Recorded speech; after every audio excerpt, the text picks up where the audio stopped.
আসসালামু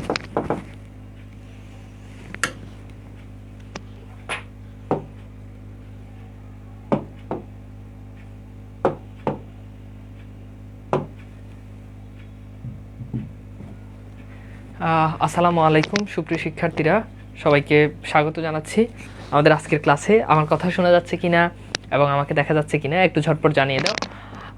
আজকের ক্লাসটা খুবই ইম্পর্টেন্ট হতে চলেছে অ্যান্ড ভীষণ গুরুত্বপূর্ণ একটা ক্লাস। আজকের ক্লাস নিয়ে আমরা আলোচনা করব। তো এই ক্লাসটি আমাদের বেসিক্যালি আমরা একটা কবিতা, একটা গদ্য, ছোট ছোট আর কি, কবিতাটা মোটামুটি বড় আছে অ্যান্ড গদ্য যেটা রয়েছে এটা খুবই ছোট একটা গদ্য। এইটা নিয়ে আমরা আমাদের আজকের ক্লাসে আমরা একটু আলোচনা করব। ওকে, সো প্রথমেই আমরা যেটা নিয়ে আলোচনা করব সেটা হচ্ছে আমরা সোনার তরী কবিতাটা নিয়ে একটু আলোচনা করি, যে সোনার তরী কবিতাটি আসলে কি, বা সোনার তরী কবিতাটির ভিতরে কি রয়েছে, এই সব বিষয়াদি নিয়ে আমরা আজকে আলোচনা করব। ওকে, সো আচ্ছা, একজন বলছে ভাইয়া বাসায় কি আপনি পাঞ্জাবি পরে থাকেন? অলমোস্ট প্রায় সময় পাঞ্জাবি পরে থাকি, বাসায় এলে হয়তো ঘুমাতে গেলে, কারণ বাসাতে পাঞ্জাবি পরে থাকা মানে কি, আমার তো বাসাতে থাকলে আমার সবসময় অনলাইন ক্লাস থাকে।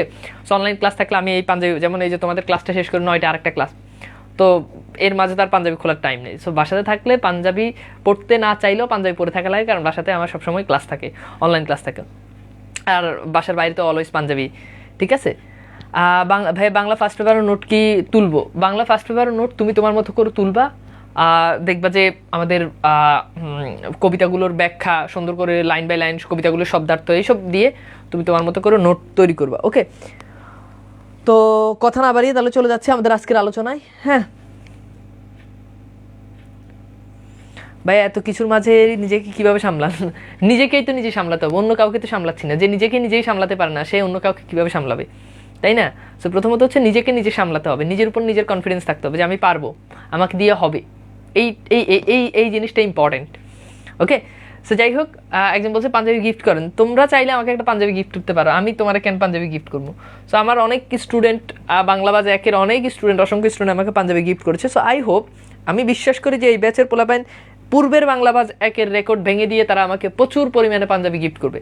এত পরিমাণে পাঞ্জাবি গিফট করবে যে বাংলাবাজ ওয়ানের যে ছেলেমেয়েরা আছে ওরা দেখে মনে করে হিংসা করবে যে এটা কি হলো, এত এত গিফট করছে। বুঝতে পেরেছ? আর যাই হোক, আসো আমরা একটু আলোচনা করি সোনার তরী। তো এই সোনার তরী লিখেছেন রবীন্দ্রনাথ ঠাকুর। আমরা একটু দেখি এখানে যে সোনার তরী কবিতাটির মূল বিষয়বস্তু কি, সেই জিনিসটা একটু দেখি। যে সোনার তরী কবিতাটি একটি রূপক কবিতা, খুবই ইম্পর্টেন্ট। রূপক কবিতা, রূপক কবিতা মানে কি? মানে কবি ডিরেক্টলি কোনো জিনিসকে না বুঝিয়ে ইনডিরেক্টলি কোনো একটা জিনিসের ভাবকে, অন্য কোনো একটা ভাবকে বুঝাচ্ছেন, এটাকে বলা হয়, এটা হচ্ছে রূপক কবিতা। এখানে সোনার তরী বলতে আক্ষরিক অর্থ সোনা দ্বারা তৈরি এরকম কোনো নৌকাকে বোঝানো হয়েছে। মানে নর্মালি আমরা সোনার তরী বলতে আক্ষরিক অর্থে কি বুঝি, যে সোনা দ্বারা নৌকা সাধারণত কি দিয়ে তৈরি হয়, আমাদের স্টিল দিয়ে কিংবা কাঠ দিয়ে। কিন্তু সোনার তরী বলছে এমন একটা তরী, এমন একটা নৌকা, তরী মানে হচ্ছে নৌকা, এমন একটা নৌকা যেটা সোনা দিয়ে তৈরি। অন্যদিকে সোনা যেমন অনেক মূল্যবান, ঠিক তেমনি এই তরী বা নৌকাটিও মূল্যবান কিছুর সাথে তুলনা করা হয়েছে। অর্থাৎ বলা হচ্ছে যে সোনা যেমন খুবই মূল্যবান, এই নৌকাটা এমন মূল্যবান কিছুর সাথে তুলনা করা হয়েছে। তবে ভাবার্থ হচ্ছে সোনার তরী বলতে মহাকাল বা সময়কে বোঝানো হয়েছে। তাহলে এইখান থেকে পরীক্ষাতে এমসিকিউ আসছে যে সোনার তরী বলতে অ্যাকচুয়ালি কি জিনিসকে বোঝানো হয়েছে। সোনার তরী বলতে বোঝানো হয়েছে কি, মহাকাল বা সময়কে বোঝানো হয়েছে। ওকে, ঠিক আছে।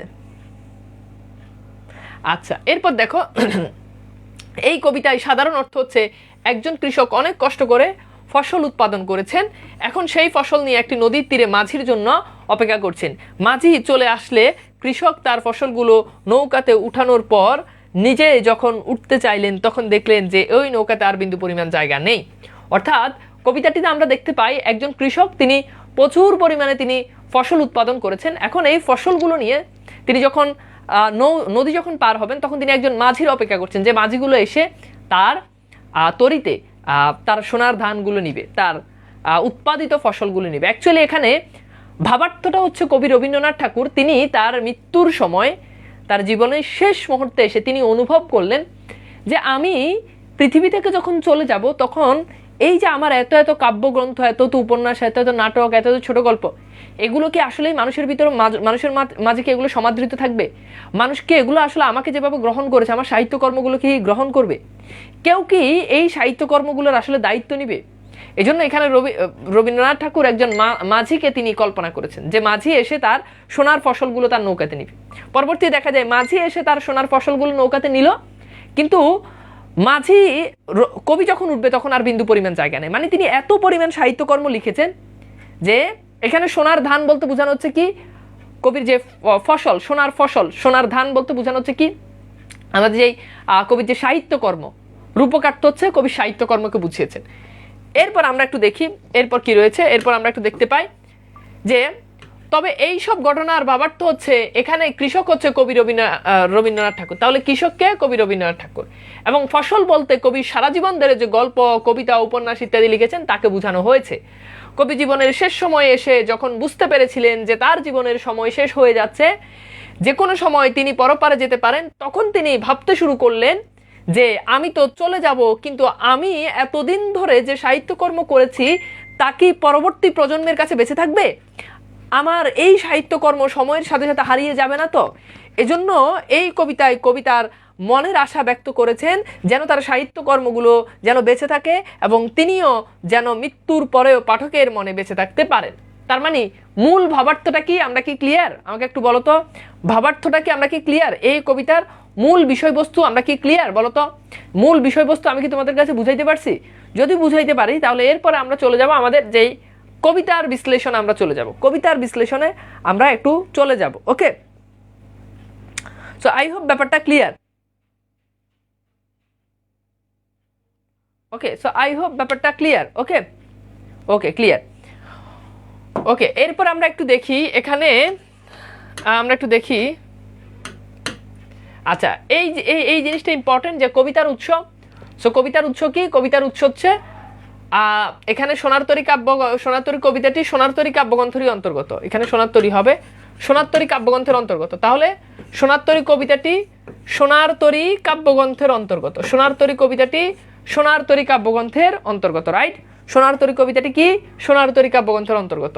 কবিতার ছন্দ, সোনার তরী কবিতাটি মাত্রাবৃত্ত ছন্দে রচিত। সোনার তরী কবিতাটি কোন ছন্দে রচিত? মাত্রাবৃত্ত ছন্দে রচিত। এখান থেকে পরীক্ষাতে প্রশ্ন আসবে। ওকে, আচ্ছা এরপর আমরা একটু দেখি, আমরা একটু এখানে চলে যাই, কবিতাতে চলে যাই ডিরেক্টলি। লেখক পরিচিতিটা আমরা পড়াচ্ছি না, লেখক পরিচিতি তোমাদেরকে পিডিএফ দিয়ে দেওয়া হবে, জাস্ট পিডিএফ থেকে তোমরা একটু দেখে নিবা। ওকে, লেখকের যে সাহিত্যকর্ম এগুলো একটু ভালো করে দেখে নিবা। ওকে, আচ্ছা এবার আসো দেখো, গগনে গরজে মেঘ গণবর্ষায়, সর্বোচ্চ মনোযোগটা এখন এখানে দাও, না হলে কিন্তু বুঝবা না। দেখো গগনে গরজে, গগন শব্দের অর্থ হচ্ছে আকাশ। বলছে যে গগনে গরজ, গরজ মানে হচ্ছে গর্জে উঠা, মেঘ মানে হচ্ছে মেঘ, মেঘ গর্জে উঠে, গণবর্ষা মানে তুমুল বর্ষা। তাহলে গগনে মানে আকাশে গর্জন করে মেঘ তুমুল বর্ষায়। এই লাইনটার অর্থ কি? গগনে গরজে মেঘ গণবর্ষায়, অর্থাৎ আকাশে মেঘ গর্জন করছে একদম গণবর্ষা, তুমুল বর্ষার ভিতরে। এরপর বলছে কুলে একা বসে আছি নাহি ভরসা, অর্থাৎ আমি কুলে, নদীর কুলে আমি একা একা বসে আছি, আমি কোনো ভরসা পাচ্ছি না। এরপর বলছে রাশি রাশি ভাড়া ভাড়া, এখানে রাশি রাশি বলতে বোঝানো হচ্ছে প্রচুর, ভাড়া ভাড়া বলতে বোঝানো হচ্ছে ধানের আটি বা বোঝা। মানে এত পরিমাণ ধানের আটি পেয়েছে যে রাশি রাশি ভাড়া ভাড়া, দান কাটা হলো সারা। এই সারা মানে হচ্ছে শেষ, শেষ। হ্যাঁ, তো ধান কাটা হলো সারা, যেমন এই ধান কাটা বলতে বোঝানো হচ্ছে মানে ব্যবহার হচ্ছে কবির ধান কাটা মানে কবির সাহিত্য, গল্প, উপন্যাস, কবিতা এগুলো লেখা শেষ, এগুলো শেষ, মানে ধান কাটা শেষ হয়ে গেছে। ভরা নদী খুরো ধারা মানে বলছে যে নদীর স্রোতকে খুরের সাথে তুলনা করেছে, তীব্র। ভরা নদী খুরো ধারা খরপর্ষা, এখানে খরপর্ষা বলতে বোঝানো হচ্ছে কি? বোঝানো হচ্ছে যে স্রোত যেন ধারালো বর্ষার মতো। এরপর বলছে কাটিতে কাটিতে দান এলো বর্ষা, প্রচুর পরিমাণে একদম কাটিতে কাটিতে দান এসেছে, প্রচুর পরিমাণে কবি ফসল পেয়েছেন, এখানে সেই জিনিসটা লিখেছেন। তাহলে আমি আরবার বলছি, গগনে গরজে মেঘ গণবর্ষা মানে আকাশে মেঘ গর্জন করছে তুমুল বর্ষার মধ্যে। কুলে একা বসে আছি নাহি বর্ষা, আমি কুলের মধ্যে একলা বসে আছি কিন্তু কোনো বর্ষা পাচ্ছি না। রাশি রাশি ভাড়া ভাড়া, অর্থাৎ প্রচুর পরিমাণে রাশি রাশি প্রচুর পরিমাণে ভাড়া ভাড়া মানে ধানের আটি পেয়েছি, ধান কাটা হলো সারা, ধান কাটা শেষ। ভরা নদী খুরো ধারা খরপর্ষা, অর্থাৎ নদীর যেই স্রোত রয়েছে এটা একেবারে ধারালো বর্ষার মতো। কাটিতে কাটিতে ধান এলো বর্ষা, অর্থাৎ কাটিতে কাটিতে ধান আসছে, প্রচন্ড পরিমাণে ধান কবি পেয়েছে। এখানে দেখো আক্ষরিক অর্থ দেওয়া আছে, অর্থাৎ বর্ষাকালে আকাশে মেঘ গর্জন করছে, এত একজন কৃষক কুলে একা বসে আছেন প্রচুর ফসল নিয়ে, তিনি ভরসা পাচ্ছেন না যে মাঝি আসবে কিনা, কিংবা তার ফসলগুলো নৌকায় তুলতে পারবেন কিনা। এবার দেখো বাবার তো কি, বাবার তো হচ্ছে কবি রবীন্দ্রনাথ ঠাকুর সারা জীবন ধরে অনেক কিছু লিখে গিয়েছেন, এখন তার জীবনের প্রায় শেষ সময় চলে এসেছে, তিনি এখন অনুভব করছেন যে তার এত কষ্ট করে লেখা সাহিত্যকর্ম সংরক্ষণ করা উচিত, তিনি চান এগুলো যেন সময়ের সাথে সাথে হারিয়ে না যায়, যেটা আমি বারবার বলেছি। ওকে, এইবার আসো ভাইয়া কবিতাগুলো কি মুখস্থ করা কতটুকু গুরুত্বপূর্ণ? কবিতা মুখস্থ করা লাগবে না, কিন্তু কবিতার বারবার বারবার পড়তে হবে, একদম ঠাড়া মুখস্থ করতে হবে এমন না, একটা লাইনের পর কি কি, একটা লাইনের ভিতরে কোনটার পর কোনটা শব্দ আছে, জাস্ট এই জিনিসটা পড়লেই হবে। তো এটা আমার তো কবিতা মুখস্থ নাই, কিন্তু আমি তো পড়াচ্ছি, কবিতার ভিতর থেকে প্রশ্ন করলে তো আমি পারবো, কারণ আমি অনেকবার পড়ছি, পড়তে পড়তে কবিতা একটা লাইনের পর আরেকটা লাইন অটোমেটিক আমার চোখের সামনে ভেসে উঠে, একটা শব্দের পর কোন শব্দ সেটা আমার চোখের সামনে ভেসে উঠে। এবার আসলে এটা একটু ট্রাই করো যে ঘন বর্ষা শব্দের মাধ্যমে কবিতায় মূলত কি বোঝানো হয়েছে, বলো। গণবর্ষার মাধ্যমে কবিতায় মূলত কি বোঝানো হয়েছে? দ্রুত, গণবর্ষার মাধ্যমে কবিতায় মূলত কি বোঝানো হয়েছে, এই প্রশ্নটা সলভ করো। সো এটা খুবই সিম্পল, আশা করি পারবা। দ্রুত দেখি কতজনের হয়।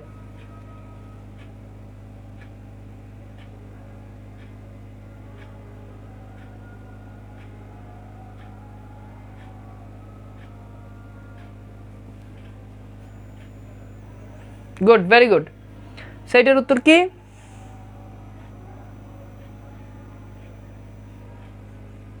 গুড, সবাই বলেছে যে তুমুল বর্ষা, রাইট। আচ্ছা, সো এটা কি তুমুল বর্ষা। আচ্ছা, এরপর দেখো, এরপর কবি বলছে একখানি ছোট ক্ষেত আমি একলা, অর্থাৎ এখানে ছোট ক্ষেত বলতে ভাবার তো বুঝাচ্ছে যে পৃথিবী, অর্থাৎ পৃথিবীতে কবি খুব নিঃসঙ্গ, খুবই একলা, ঠিক আছে। একখানি ছোট ক্ষেত আমি একলা, মানে একটা ছোট ক্ষেতের ভিতর আমি বসে আছি, আমি একলা, চারদিকে বাঁকা জল, এখানে বাঁকা জল বলতে বোঝানো হচ্ছে প্রতিকূল সময়, মানে যে সময়টা অনুকূলে নাই, খুবই খারাপ সময়। তো দেখো চারিদিকে বাঁকা জল করেছে খেলা, পরপারে দেখি একা, অর্থাৎ কবি এই পাশে কবি দেখতেছেন নদীর ওই পাশে, আর ভাবার তো হচ্ছে এই জগৎটা বলতে বোঝানো হচ্ছে যে পরকাল, ও ওপার বলতে বোঝানো হচ্ছে কি পরকাল, অর্থাৎ কবি দেখতেছে পরপারে দেখি একা, মানে ওই নদীর ওই পারে দেখতেছে, আঁকা দেখতেছে, কেমন দেখতেছে, আঁকা দেখতেছে, তরু ছায়া মসৃণ আঁকা, একেবারে গাছপালা যুক্ত, ঠিক আছে, একেবারে গাছপালা যুক্ত একটা জায়গা কবি দেখতেছে। গ্রামখানি মেঘে ঢাকা, গ্রামখানি কিসে ঢাকা ছিল? মেঘে ঢাকা, প্রভাত বেলা, এবং গ্রামের যে দৃশ্য কবি কল্পনা করেছেন সেটা সকালবেলা ছিল। এপারেতে ছোট ক্ষেত আমি একলা, অর্থাৎ এই পারে যিনি আছেন, হ্যাঁ এই পারেতে মানে ইহকালে যে আছেন, এপারেতে ছোট ক্ষেত আমি একলা, অর্থাৎ এই পারে একা আমি কি করছি? একলা আছি। এখানে দেখো ব্যাখ্যা দেওয়া আছে যে পৃথিবীতে সবাই একা আসে আর একাই চলে যায়, সময় দ্রুতগামিতা কবিকে চিন্তিত করে ফেলেছে, এই সময়ের অতল গহ্বরে তিনি এবং তার সাহিত্যকর্ম হারিয়ে যাবে কিনা। তিনি ভাবছেন হয়তো মৃত্যুর পরের জীবনটা গাছের ছায়া ও মেঘে ঢাকার মতো অনেক সুন্দর, তিনি নিজেকে এই পৃথিবীতে বা চিন্তার জগতে খুব একা মনে করছেন। ওকে, আচ্ছা, এরপর দেখো এটা একটু সলভ করো যে বাঁকা জল কোথায় খেলা করে, দেখে পারো কিনা। ভাই আক্ষরিক অর্থ ভাবার্থের মধ্যে পার্থক্য কি? যেমন সোনার তরী, আক্ষরিক অর্থ হচ্ছে নর্মালি যেটা বুঝায়, যেমন সোনার তরী আক্ষরিক অর্থ কি? নর্মালি কি বুঝায়? যে সোনা দ্বারা তৈরি এমন নৌকা। ভাবার্থ কি? যেটা মূল জিনিসটাকে না বুঝে একটা ভাবকে বোঝায়, যেমন সোনার তরী বলতে বোঝানো হচ্ছে লেখকের সাহিত্যকর্ম, শেষ। বুঝতে পারছো? ভাবার্থ মানে যেটা ভাবকে বুঝায়, আক্ষরিক অর্থ মানে যেটা নর্মালি যেটা বুঝায়। ওকে ওকে, সো গুড। তো বলা হচ্ছে যে পরপারে, এখানে দেখো ক্ষেতের একজন বলছে যে পরপারে জল কোথায় খেলা করে বলো তো? জল খেলা করে কোথায়? এই যে সবাই ভুলভাল উত্তর দিচ্ছে, ক্লাসে যদি কেউ যদি মনোযোগ দেয় তাহলে এটা ভুল করে। এখানে তো directly line by line common আসতেছে। দেখো এই যে এখানে খেয়াল করে দেখো, এই যে একখানি ছোট ক্ষেত আমি একলা, চারদিকে বাঁকা জল করেছে খেলা, তার মানে ছোট ক্ষেতের মধ্যে কি করছে? বাঁকা জল খেলা করছে, প্রতিকূল অবস্থা। তো দেখো তো এখানে কি বলছে যে ক্ষেতের চারদিকে, ঠিক আছে। তো এখানে ডি যেটা, এটা হচ্ছে রাইট অ্যান্সার, কিন্তু অনেকে এই প্রশ্নটা দেখছি ভুল করছে, সবাই ভি উত্তর দিচ্ছে। খরস্রোতা নদী কবিতাতে এখন পর্যন্ত কোথাও পাইছো? পাওই নাই। বাঁকা জল কোথায় খেলা করে? তো বাঁকা জল তো ভাই থাকবে খেতে, তার মানে ডি রাইট অ্যান্সার, ঠিক আছে। তো দেখো এই যে একজনে ভি উত্তর করতেছে, এরপর সবাই ভি, মানে ব্যাপারটা অনেকটা ওই যে খাস কাটা কুমিরের মতো হয়ে গেছে। এক ছেলে ওরা যখনই বলে যে তুমি কোনো জিনিসের উপর ইয়ে করো, মানে ওই ছেলেটারা যখনই কেউ বলবে, অর্থাৎ ওর পরীক্ষাতে যদি কয় যে ইয়ে লেখার জন্য কবি রচনা লেখার জন্য, ও যেই রচনাই বলুক ও ডিরেক্টলি খাস কাটা কুমিরের কাছে চলে যায়। মানে খাস কাটা কুমিরের কাছে কি ওরা ধরো বলছে যে তুমি পাটের উপর রচনা লিখো, পাট, তো ওই কি করব, ওই লিখবো যে পাট বাংলাদেশের প্রধান অর্থকারী ফসল, পাট খুবই গুরুত্বপূর্ণ আমাদের বৈদেশিক মুদ্রা অর্জনে, পাট আমাদেরকে খুবই সহায়তা করে। হ্যাঁ, তো এরপর লিখবো যে পাটকে বলা হয় বাংলাদেশের সোনালী আঁশ। এরপর লিখবো যে পাট কখনোই নদীর তীরে চাষ করা উচিত নয়, কারণ নদীতে কুমির থাকে আর কুমির পাট খেয়ে ফেলবে। এই যে শুরু হয়ে গেছে, খাস কাটা কুমিরের কাছে চলে আসছে। এরপর ওরা যদি কয় যে নদী নিয়ে কবিতা লিখো, তো ওই কী করবো, ওই লিখবো যে বাংলাদেশের পানির আবশ্যকতা খুবই গুরুত্বপূর্ণ, বাংলাদেশের 70% পানি, আর কৃষি তারপর হচ্ছে ফসলের ক্ষেত্রে আমরা পানি পেয়ে থাকি নদী থেকে। এরপর বলবো মাঝে মধ্যে নদীতে কুমির বাস করে, সুতরাং সব নদী আমাদের জন্য ভালো নয়, কিছু কিছু নদী আমাদের জন্য খারাপ, এই নদীগুলোতে আমাদের যাওয়া উচিত নয়, কারণ কুমির আমাদেরকে খেয়ে ফেলবে। তো এই যে কাসকাটা কুমিরের মতো একজন লিখছে খ, এরপর বাকি সবাই খ খ খ খ। এগুলো হবে বলো তো? ওকে, আচ্ছা, এই হচ্ছে তোমাদের অবস্থা। তো যাই হোক, এটা কি হবে বলো? এটা হবে, আচ্ছা এরপর দেখো পরপারে গ্রামখানি কি রূপ, বলো, সলভ করো। ভাই নোটগুলো কি বন্দি পাঠশালার গ্রুপে পোস্ট করবে? হ্যাঁ, বন্দি পাঠশালার গ্রুপে পোস্ট করবে। হ্যাঁ,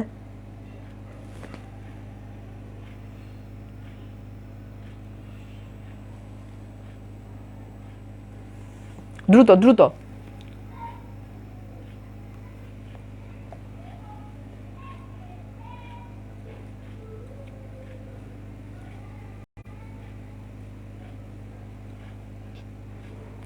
ওকে, সো পরপারের গ্রামখানি কিরূপ বলো? পরপারের গ্রামখানি হচ্ছে আঁকা ছবির মতো। ওই যে হ্যাঁ, আঁকা ছবির মতো, একদম ডিরেক্টলি দেখো লাইন থেকে আসছে। এই যে দেখো, এই যে পরপারে দেখি আঁকা তরু ছায়া মৌসুম আঁকা, গ্রামখানি মেঘে ডাকা। তাহলে গ্রামটা কেমন ছিল? আঁকা ছবির মতো ছিল। গুড, তার মানে এখানে ক হবে। আচ্ছা, এরপর দেখো, এরপর কবি কি বলছে? এরপর বলছে যে গান গেয়ে তরিবে কে আসে পারে, মানে গান গেয়ে তরিবে কে এদিকে আসতেছে, দেখে যেন মনে হয় চিনি উহারে, মানে যে মাঝিটা আসতেছে কবির মনে হচ্ছে যে কবি সেই মাঝিটাকে চিনে। আচ্ছা, এরপর দেখো ভরা পালে চলে যায়, মানে ভরা পাল বলতে বোঝানো হচ্ছে যে নৌকার অনুকূলে প্রচুর যে বাতাস, সে বাতাস ভরা পালে চলে যায়, কোনো দিকে নাহি চায়, মানে সে একেবারে কোনো দিকে আর চাচ্ছে না। ঢেউগুলো নিরুপায় ভাঙে দুই ধারে, অর্থাৎ যখন নৌকাটা যখন চলে যাচ্ছে তখন ঢেউগুলো দুই ধারে ভাঙতেছে। তো বলতেছে ঢেউগুলো নিরুপায় ভাঙে দুধারে, দেখে যেন মনে হয় চিনি উহারে, মানে ওই যে ইয়েটা আছে এটাকে দেখে মনে হচ্ছে যে সে ওটাকে চিনে, মানে যে মাঝিটা চলে যাচ্ছে তাকে দেখে মনে হচ্ছে সে চিনে। তো এখানে বলছে যে কবির কল্পনায় সেই সোনার তরী ভরা পালে চলে এসেছে, কবি সেই মাঝিকে প্রবাহমান সময় চিনে ফেলেছেন, সেই মাঝি শুধু বেয়েই চলছে, কোনো দিকে তাকায় না, নিরুপায় ঢেউগুলো মতো সময় শুধু স্মৃতি রেখে যায়, কোনো পিছে চায় না। অর্থাৎ সময় চলে যাবে, ঢেউগুলো যেভাবে নিরুপায় হয়ে ভাঙছে এভাবে সময়ের মতো এভাবে কি হচ্ছে, সময়টা একদিন চলে যাবে। এবার আসে এটা একটু সলভ করো যে নৌকার মাঝি কিভাবে চলে যায়।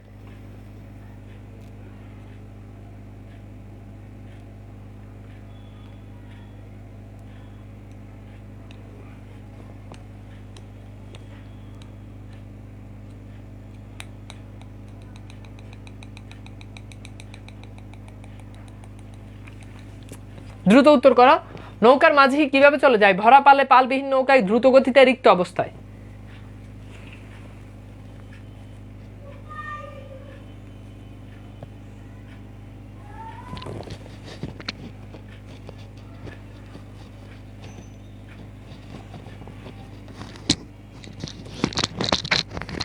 ওকে, উত্তর হচ্ছে কি ভরা পালে চলে যায়, একদম কবিতার লাইন বাই লাইন কমন আসছে। ওকে, সেটার উত্তর হচ্ছে কি ভরা পালে চলে যায়। এরপর সেটা একটু সলভ করো যে সোনার তরী কবিতায় স্রোতগুলো কেমন, তীক্ষ্ণ নিরুপায় বিচলিত ক্ষুরধারা, বলো। সোনার তরী কবিতায় স্রোতগুলো কেমন, তীক্ষ্ণ নিরুপায় বিচলিত ক্ষুরধারা। দ্রুত সলভ করো।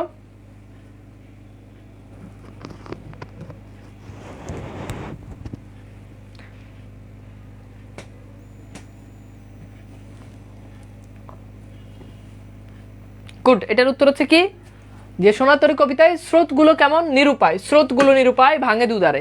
তার মানে কি হবে? নিরুপায় হবে। ওকে, নিরুপায়। আচ্ছা, এরপর আসলে আমরা একটু দেখি। এরপর বলছে, কবি বলছে যে ওগো তুমি কোথা যাও কোন বিদেশে, মানে তুমি কোথায় যাচ্ছ, কোন অপরিচিত জায়গায় তুমি চলে যাচ্ছ। বারে কি বিরাও, মানে একটিবার, বারেক শব্দের অর্থ হচ্ছে একটিবার। বারে কি বিরাও তরি কুলেতে এসে, অর্থাৎ একটিবার তুমি কি করো, তোমার তরি, তোমার নৌকাটাকে তুমি কুলের মধ্যে বেরাও। যেও যেথা যেতে চাও, মানে তোমার যেখানে ইচ্ছা তুমি সেখানে চলে যেও, সমস্যা নাই। যারে খুশি তারা নাও, তুমি যাকে ইচ্ছা তাকে নাও, কোনো সমস্যা নাই। শুধু তুমি নিয়ে যাও, শুধু তুমি আমাকে একটিবার নিয়ে যাও। ক্ষণিক হেসে, তুমি আমাকে একটুবার হেসে, অল্প একটু হেসে তুমি আমাকে নিয়ে যাও। আমার সোনার ধান কুলেতে এসে, অর্থাৎ আমার এত সাহিত্যকর্মগুলো তোমার দায়িত্ব নাও। হ্যাঁ, তো এই জিনিসটাই হচ্ছে মূলত কবি এখানে বলে যে তুমি যা ইচ্ছে তা করো, যেখানে ইচ্ছে সেখানে যাও, তুমি আমাকে আমার সাহিত্যকর্মগুলো তুমি দায়িত্ব নাও, আমার ফসলগুলো তুমি উঠাও। কবি মাঝিকে সময় বা মহাকাল জিজ্ঞেস করেছেন যে কোথায় যাওয়া হচ্ছে এবং অনুরোধ করেছেন যেন একবারের জন্য হলেও কবির তীরে এসে নৌকা একটুখানি থামায়। কবি মাঝিকে সময় বা মহাকাল বলেছেন যে তোমার যেখানে খুশি যাকে খুশি যাও, হ্যাঁ, শুধু আমার সোনার ধানগুলো একটু নৌকায় নিয়ে যাও, অর্থাৎ সময়ের এই স্রোত অন্যদের পাশাপাশি আমার শ্রেষ্ঠ কর্মগুলো যেন পৃথিবীতে বেঁচে থাকতো, অর্থাৎ এই তার সাহিত্যগুলোর দায়িত্ব নিতে বলতেছেন। এটা একটু দেখো, ওগো তুমি কোথা যাও কোন বিদেশে, এখানে বিদেশ বলতে কি বোঝানো হয়েছে? অপরিচিত স্থান, দেশের বাইরে, পাশ্চাত্য দেশে, গ্রামের বাড়িতে। দ্রুত বলো, এটা কি হবে? বাংলা ফার্স্ট পেপার নোট করবো কিভাবে? বাংলা ফার্স্ট পেপার নোট করবা কিভাবে? বারবার বলতেছি, কবিতার যে ব্যাখ্যাগুলো লিখবা, তারপর হচ্ছে কবিতার মূল ভাব প্রথমে লিখবা, কবিতার ব্যাখ্যাগুলো লিখবা, কবিতার শব্দার্থগুলো লিখবা, তারপর হচ্ছে যে কবিতার যে বিভিন্ন যে গুরুত্বপূর্ণ লাইনগুলো এগুলো লিখবা। ওকে, তারপর হচ্ছে কিছু এমসিকিউ প্রশ্ন দিবা। এইভাবে করে মানে চুম্বক অংশ যেগুলো, এগুলো জাস্ট ইয়ে করবা। আচ্ছা, অপরিচিত স্থানে, তারপর হচ্ছে দেশের বাইরে, পাশ্চাত্য দেশে, গ্রামের বাড়িতে। সেটার উত্তর কি বলেই দিয়েছি যখন পড়িয়েছি, যে অপরিচিত স্থানে, মানে তুমি কোন অপরিচিত স্থানে যাচ্ছ, তুমি আমাকে একটু নিয়ে যাও, তার মানে এটা অপরিচিত স্থান হবে। বারেক শব্দের অর্থ কি? বারবার, পুনরায়, অনুমতিক্রমে, একবার। বলো, ক্লাসে পড়িয়েছি, বলেছি। বারেক শব্দের অর্থ কি? দ্রুত।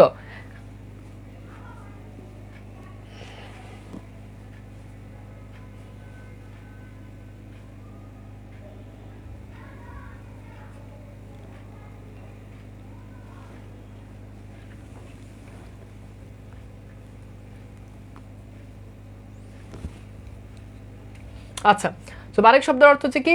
একটিবার। বারেক শব্দের অর্থ কি? একটিবার, একটিবার। আচ্ছা, এরপর দেখো, লেখক তার সোনার দানগুলো কিভাবে মাঝিকে নিতে আহ্বান জানিয়েছেন? হেসে, গেয়ে, বসে, উপরে তুলে। বলো, এটা উত্তর করো। লেখক তার সোনার ধানগুলো কিভাবে মাঝিকে নিতে আহ্বান জানিয়েছেন?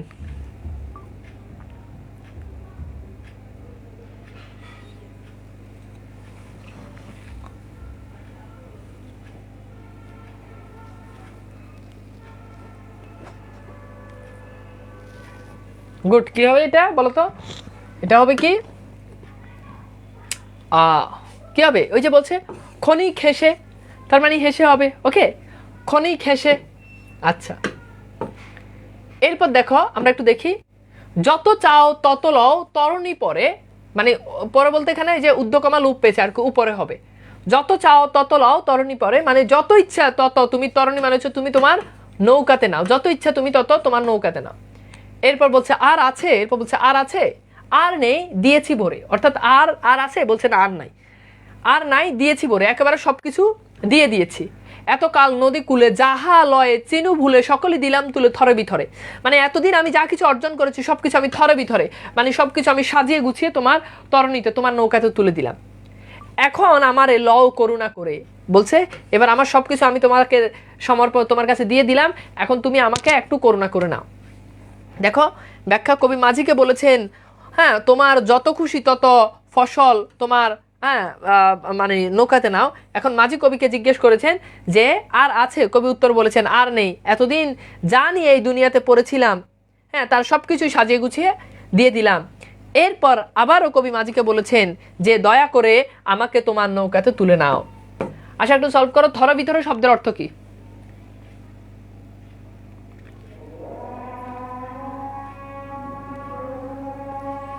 এটার উত্তর করো, আজান হচ্ছে, তোমরা দ্রুত এটার একটা উত্তর করো।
আচ্ছা, প্রতিদান কবিতার পিডিএফ দেওয়া হয়েছে, একটু গ্রুপে চেক করেও তাহলেই হবে, সব কিছুর পিডিএফ দেওয়া হয়েছে, সমস্যা নেই। সো এটার উত্তর হচ্ছে কি, থরে ভিতরে মানে হচ্ছে সাজিয়ে গুছিয়ে। সো এখানে খ হচ্ছে আমাদের রাইট অ্যান্সার। আচ্ছা, এরপর দেখো এটা আবার রিপিট হয়েছে। এরপর ওই মাঝি বলতেছে ঠাই নাই ছোট সে তরি, অর্থাৎ তাহলে সোনার তরি কবিতার যে তরির কথা বলা হয়েছে ওই তরিটা কেমন, ওই তরিটা হচ্ছে ছোট, খুবই ছোট। আমারই সোনার দানে গিয়েছে বলি, অর্থাৎ আমার সোনার সাহিত্যকর্মে এত পরিমাণ সাহিত্যকর্ম কবি লিখেছেন যে সব কিছুতে নৌকাটা ভরে গেছে। শ্রাবণ গগন গিরে ঘন মেঘ ঘুরে ফিরি শূন্য নদীর তীরে রহিন উপরি, অর্থাৎ এই শ্রাবণ মাসে বর্ষাকালের আকাশে কবি একেবারে শূন্য নদীর তীরে রহিন উপরি একদম একা কবি পড়ে রয়েছেন। যাহা ছিল নিয়ে গেল সোনার তরি, কবির যত সাহিত্যকর্ম ছিল সবকিছু সোনার তরি বা ওই নৌকাটা নিয়ে গেল। অর্থাৎ মাঝি কবিকে বলল আমার এই ছোট নৌকাতে আর জায়গা নেই, সোনার ধানে মানে তার সাহিত্যকর্মে সবটুকু জায়গা ভরে গেছে। তারপর সেই মাঝি তার নৌকা নিয়ে চলে গেল, আর কৃষক তার ফসল নৌকায় ভাসিয়ে দিয়ে সেই নদীর তীরে একা পড়ে রইল। ওকে, সো এই হচ্ছে আমাদের মোটামুটি কবিতা। এবার আমরা একটু দেখি, আমরা কবিতার একটু সৃজনশীলগুলো একটু দেখি, তাহলে আমরা ভালো বুঝতে পারবো যে আমি কিন্তু প্রত্যেকটা জিনিস তোমাদেরকে সৃজনশীলগুলো ধরাই দিচ্ছি, কি কি ধরনের পরীক্ষাতে প্রশ্ন আসতে পারে সেগুলো দেখাই দিচ্ছি। ওকে, আচ্ছা, এখন দেখো রূপক কবিতায় ভাববস্তু দুটো দিক থাকে, একটি হলো আপাত দৃষ্টিতে ভাববস্তু। দেখো তোমরা ওই যে রূপক কবিতা মানে কি, এটা অনেকেই বুঝো না, সেখানে খুব উদ্দীপকে খুব সুন্দর করে ব্যাখ্যা করা আছে যে রূপক কবিতার ভাববস্তু দুটি দিক থাকে, একটি হলো আপাত দৃষ্টিতে ভাববস্তু, অন্যটি হলো অন্তর্নিহিত সমান্তরাল ভাব। মানে এখানে আপাত দৃষ্টিতে ভাববস্তু কি, যে কবি একজন মাঝির জন্য, কৃষক একজন মাঝির জন্য অপেক্ষা করতেছেন, সোনার তরী মানে বুঝাচ্ছে নর্মাল অর্থ কি, যে সোনার নৌকা, কিন্তু ভাবার্থ কি, রূপকার্থ কি, সেটা হচ্ছে অন্তর্নিহিত ভাব, মানে সোনার তরী বলতে বোঝানো হচ্ছে লেখকের সাহিত্যকর্ম। রূপক কবিতার বাইরের অর্থ হচ্ছে বাচ্চার্থ, আর অন্তর্নিহিত অর্থ হলো নিহিতার্থ।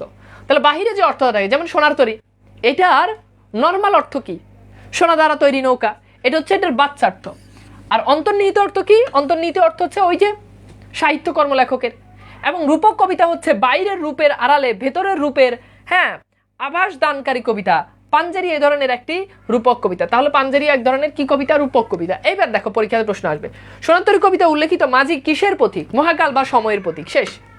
এরপর দেখো ঢেউগুলো নিরূপায় ভাঙে দুধারে ব্যাখ্যা করা, মানে এই লাইনটা তোমাকে ব্যাখ্যা করতে হবে। তো ঢেউগুলো যখন চলে যাচ্ছে তখন ঢেউগুলো দুধারে ভাঙতেছে, অর্থাৎ সময়ের প্রবাহমানতা বোঝাচ্ছে, সময় যেরকম চলে যায় ঢেউগুলো এভাবে কি হচ্ছে, চলে যাচ্ছে।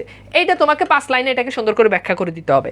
2 মার্ক এটাতে, এই 1 মার্ক, এটাতে 1 মার্ক, আর এটা হচ্ছে জ্ঞানমূলকে 1 মার্ক, অনুধাবনে 2 মার্ক, উদ্দীপকে যে আপাতদৃষ্ট ভাবের কথা বলা হয়েছে সোনার তরী কবিতায় কিভাবে রূপায়িত হয়েছে তা আলোচনা করো। অর্থাৎ সোনার তরী কবিতাতে রূপকার্থ এবং ভাবার্থ যে আলাদা সেই জিনিসটা এখানে বলেছে। ওকে ওকে, আচ্ছা ঠিক আছে। এরপর দেখেন এই যে দাঁড়ান একজন গাঁজা বিশেষজ্ঞকে আমরা পেয়েছি, আব্দুল ওয়াদুদ আবির বলেছেন আপনি, সে আরেকজনের রিপ্লাই দিয়েছে। কি রিপ্লাই দিয়েছে? বলছে তা দিয়ে কি আপনি গাঁজা খাবেন? এত কিছু থাকতে বাবা আবির, তোমার গাঁজাই কেন তোমার মন চাইছে বলো তো? তুমি যে তাকে অন্য কিছুই বলতে পারতা, সিগারেটও বলতে পারতা, হিরোইনও বলতে পারতা, গাঁজাই কেন তোমার মাথার মধ্যে আসে? ভাইয়া আমাকে একটু বলো তো ভাইয়া, বাবা বলো না, তোমার মাথার ভিতরে কি সবসময় গাঁজাই ঘুরে? তুমি ক্লাসের মতো একটা বাংলা ক্লাসের ভিতরে ঢুকে তুমি এখানে গাঁজা ঢুকানোর কি দরকার? আমাকে একটু বলো তো, বলো। দেখছো অতিরিক্ত গাঁজা বিশেষজ্ঞ হয়ে গেলে যা হয়। একটা সুশীল শব্দ কি ব্যবহার করা যায় না? কেন তোমাকে এখানে গাঁজাই ব্যবহার করতে হবে? আরেকজনকে তুমি গাঁজাখোর বলবা? এটা কোনো কিছু হইল? তো গালির ভিতরে আর বাকি রইল কি বলো? আমি যদি এখন যদি তোমার নাম দিয়ে দিই গাঁজা বাবা, তাহলে পোলাপাইন তো তোমাকে এই নামই ডাকবে। দেখা গেলো যে গ্রুপে তোমার নিক নেম দিয়ে দিছে এটা, তখন তুমি কি করবা বলো তো বাবা? এই জন্য আমি বলি আমার ক্লাসে ভাই এসব কিছু করো। হতে পারে যে সে তোমরা হাসার তো এখানে কিছু নাই, তোমরা তাকে ছোট করে দেখতে পারো না। হতে পারে আমাদের যেই ছেলেটা রয়েছে আবির, সে হতে পারে যে সে গাঁজার বিপক্ষে সে সবসময় প্রতিবাদ করে, এই জন্য তার মাথার ভিতরে সবসময় গাঁজা ঘুরে, গাঁজা, কারণ সে চায় দেশ থেকে গাঁজা উঠে যাক, গাঁজা মুক্ত বাংলাদেশ হোক।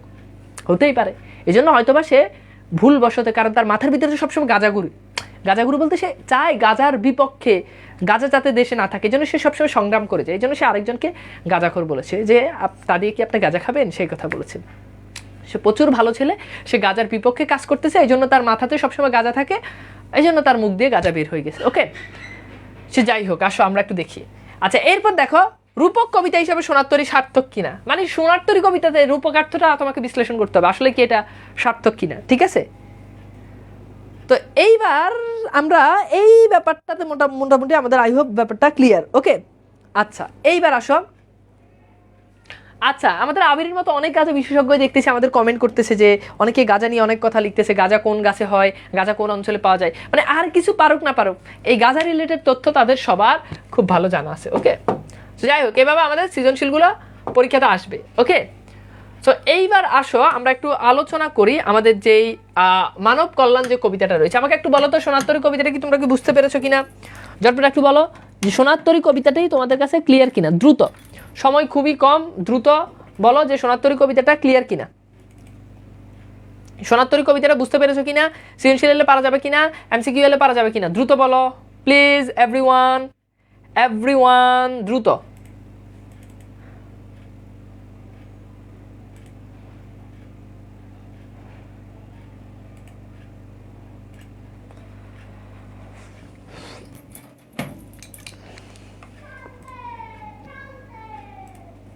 সহজ মনে হয়েছে কিনা আমাকে একটু জানাও যে ভাই হ্যাঁ সহজ মনে হয়েছে।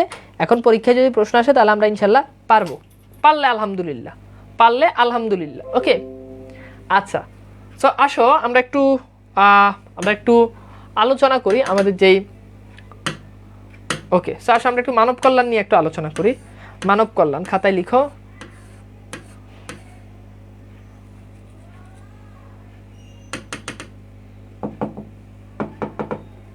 ওকে গুড, ভেরি গুড, মানব কল্যাণ। ওকে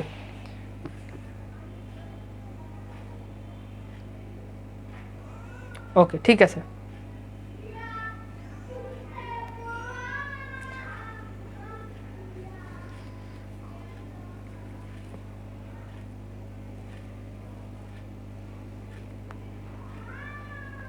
একজন বলছে ভাইয়া রান্না করতে পারেন না? ভাইয়া রান্না করতে পারি না, এই জন্য আর্জেন্ট বউ দরকার, বউ নিয়োগ দেওয়া হবে রান্না করার জন্য। আমি কি করতে পারি না পারি? আমি কি এর কাছে বিয়ের ইন্টারভিউ দিতে যাচ্ছি? হ্যাঁ আমি রান্না করতে পারি কিনা হ্যাঁ আমার এটা জিজ্ঞেস, এটা কোনো কথা হলো? পোলা পাই যার বিয়ে তার খবর নাই, পাড়াপড়শির ঘুম নাই। আচ্ছা মানব কল্যাণ লিখেছেন আবুল ফজল। তো আমরা একটু দেখি আবুল ফজল সম্পর্কে একটু জানি। তো দেখা যাচ্ছে যে আবুল ফজল তিনি 1903 সালের 1 জানুয়ারি চট্টগ্রামে তিনি জন্মগ্রহণ করেন। তিনি প্রাইমারি পড়ার পর চট্টগ্রাম শহরে প্রাইমারি স্কুলে ভর্তি হন। পরে 1913-14 সালে চট্টগ্রাম সরকারি মাদ্রাসায় 2য় শ্রেণীতে ভর্তি হন। 1923 সালে ম্যাট্রিক এবং 1925 সালে ইন্টারমিডিয়েট পাশ করেন। তিনি 1928 সালে ঢাকা বিশ্ববিদ্যালয় থেকে বিএ ডিগ্রি লাভ করেন। 1940 সালে কলকাতা বিশ্ববিদ্যালয় থেকে বাংলা ভাষা ও সাহিত্যে এমএ ডিগ্রি লাভ করেন। তো এই ছিল আমাদের মোটামুটি যে এই পড়াশোনা, লেখক পরিচিতি, আবুল ফজলের যে লেখক পরিচিতি সেটা আমরা বুঝলাম। ওকে,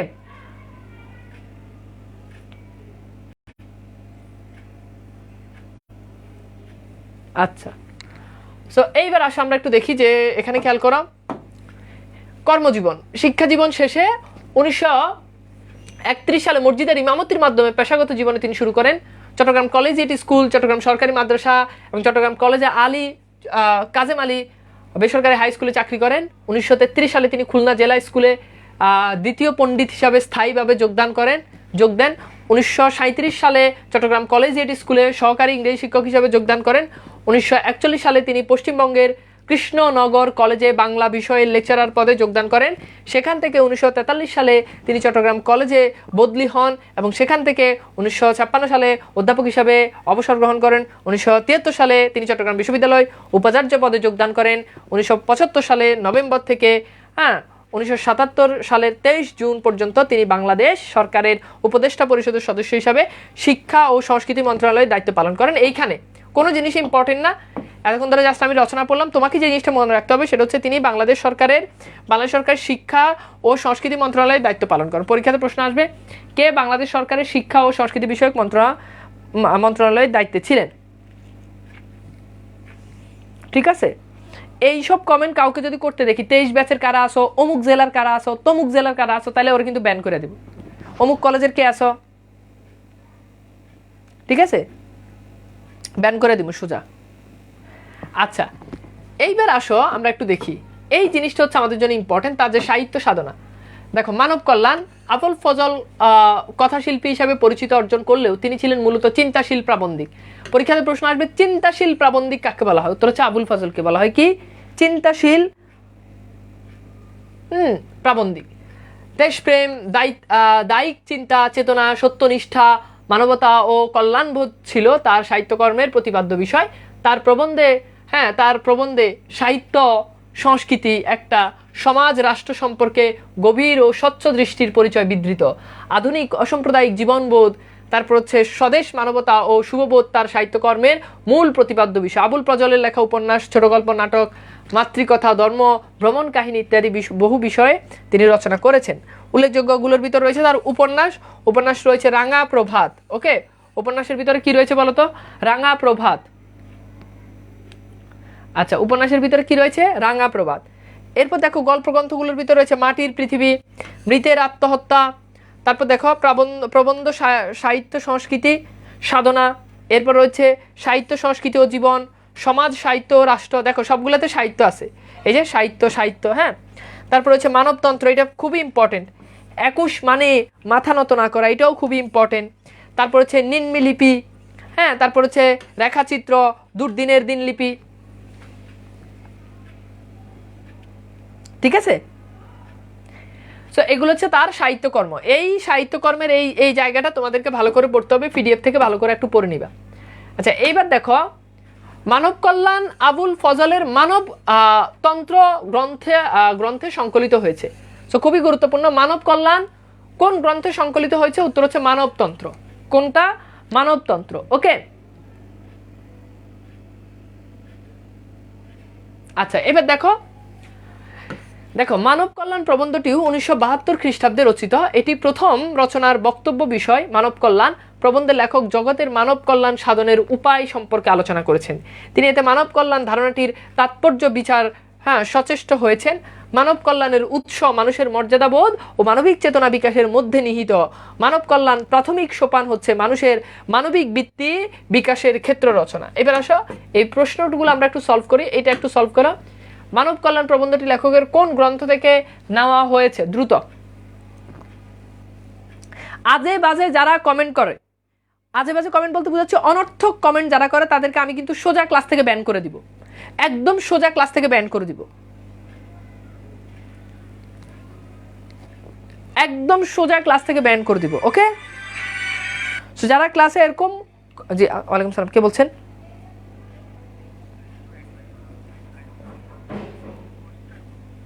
জি টাকা পাঠিয়ে আমাদেরকে একটু নক দিন, টাকা পাঠিয়ে নক দিন। জি এই নাম্বারে, যে নাম্বারে কল করছেন না, এই নাম্বারে বিকাশ আছে, শুধু বিকাশ।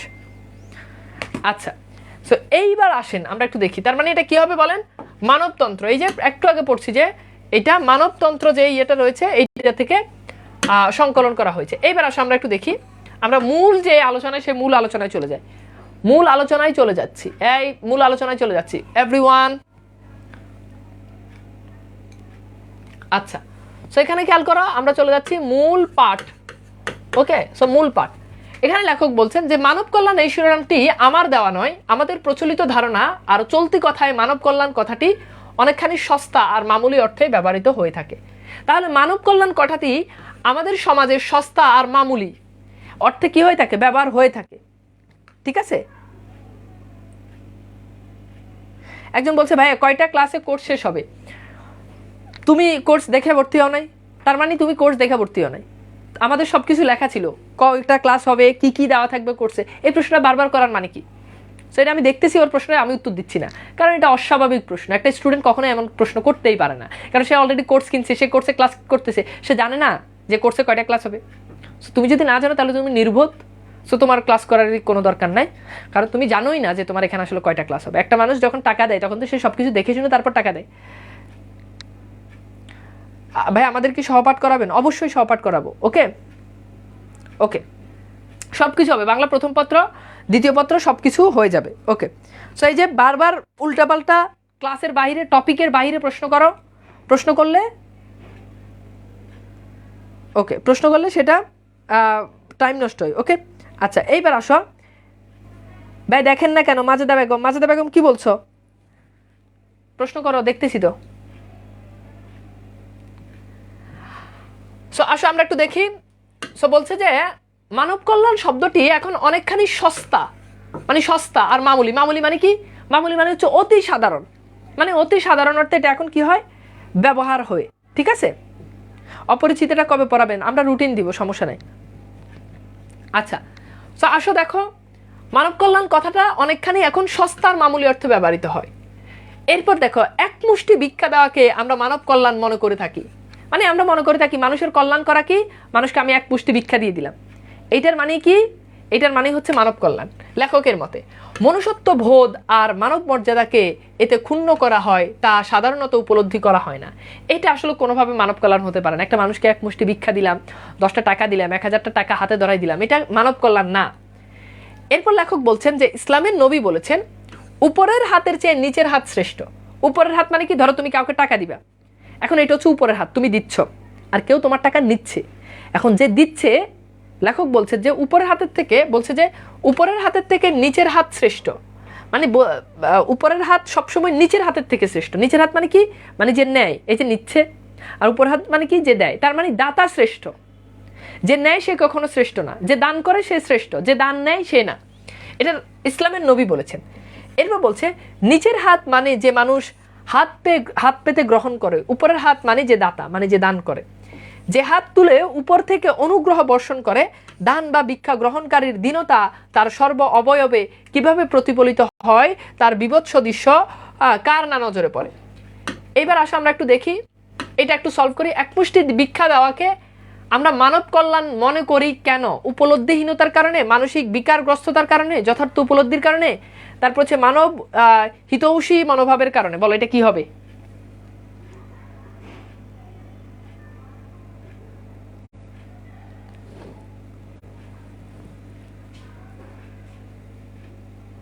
ওকে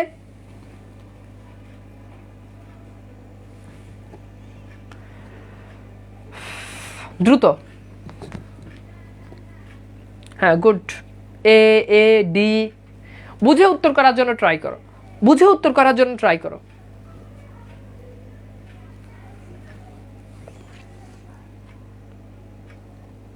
ভাই কবিতাগুলো লাস্টে এক কথায় বলে দিবেন। কবিতাগুলো লাস্টে এক কথায় বলে দিবেন মানে কি? এই যে মাজেদা কি প্রশ্ন করছে, আমি তো তোমার প্রশ্নই বুঝি নাই। তোমার প্রশ্ন না বুঝলে কেমন উত্তর দিব বলো? এটা কি হলো? মানে কবিতাগুলো লাস্টে এক কথায় বলে দিবেন মানে কি? মানে কবিতাগুলো লাস্টে এক কথায় বলে, মানে সব কবিতা কি তোমার এক কথায় বলে দিব সেটা বলছো? নাকি কোন কোন কবিতা তোমার সিলেবাসে আছে? একটা জিনিস না বললে তো, ক্লিয়ার করে না বললে আমি কেমনে বুঝবো ভাই? আমি তো আধ্যাত্মিক ক্ষমতা জানি না ভাই। পিডিএফ দেখে নোট করবো নাকি ভিডিও দেখে? দুইটা সমন্বয় করে নোট করবা। আচ্ছা, এইবার দেখো আমরা একটু দেখি আমাদের এখানে কি রয়েছে। দেখো আমাদেরকে বলা হচ্ছে যে, খুব ভালো করে খেয়াল করে দেখো, যে এই যে খেয়াল করে দেখো, এখানে বলা হচ্ছে যে এতে মানব মর্যাদা এই যে সাধারণত উপলব্ধি করা হয় না। উপলব্ধি কি করা হয় না? এতে সাধারণত আমরা উপলব্ধি করা হয় না। তার মানে আমাদের উপলব্ধিহীনতার কারণে মূলত আমরা এটাকে মানব কল্যাণ মনে করি। সো এখানে রাইট অ্যান্সার কি হবে? রাইট অ্যান্সার হবে ক। রাইট অ্যান্সার কি হবে? রাইট অ্যান্সার হবে ক। আচ্ছা আচ্ছা, ওকে।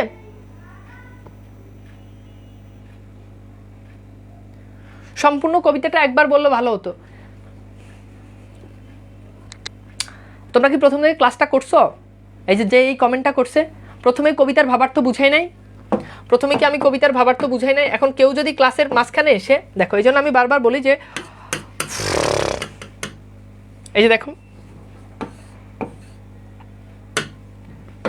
দেখো এটা কি মূল ভাব, এটা তো প্রথমেই বুঝাইছি। সো মূল ভাব তোমার শেষে আবার কেন বুঝাবো? মূল ভাব প্রথমে বুঝাইছি না?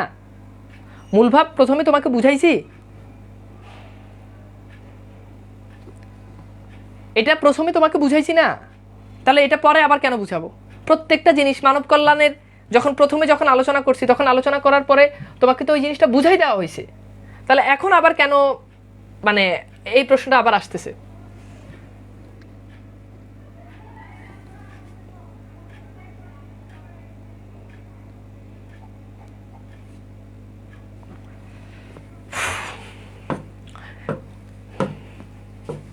কিছু কিছু অথর্ব পোলাপাইন আছে, অথর্ব পোলাপাইন মানে কোর্সে ভর্তি হয় পড়াশোনা করার জন্য না, ডিস্টার্ব করার জন্য। বারবার বলি যে এখন কোনো একটা স্টুডেন্ট সে ক্লাসে 15 মিনিট দেরি করে আসলে, 15 মিনিট মিস করলে, 15 মিনিটের ভিতরে ক্লাসে অনেকগুলো কথা আছে। আজকের ক্লাসটা কিসের উপর হবে, ক্লাসের মূল বিষয় কি, এগুলো তো প্রথম দিকে আলোচনা করা হয়। এখন কেউ যদি ক্লাসের মাঝখানে এসে যদি এই কমেন্টগুলো করে, তাহলে কেমন দেখায়?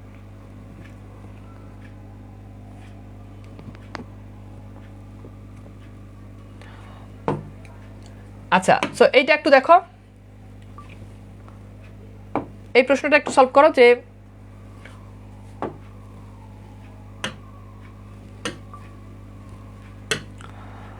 উপরের হাত সবসময় নিচের হাতের থেকে শ্রেষ্ঠ, কথাটি কে বলেছিলেন?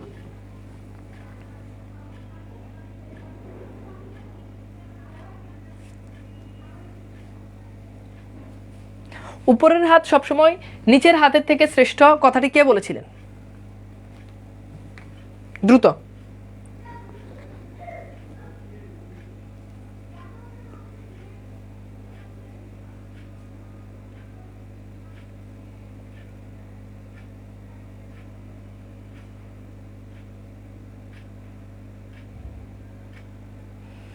গুড, এটার উত্তর হচ্ছে কি?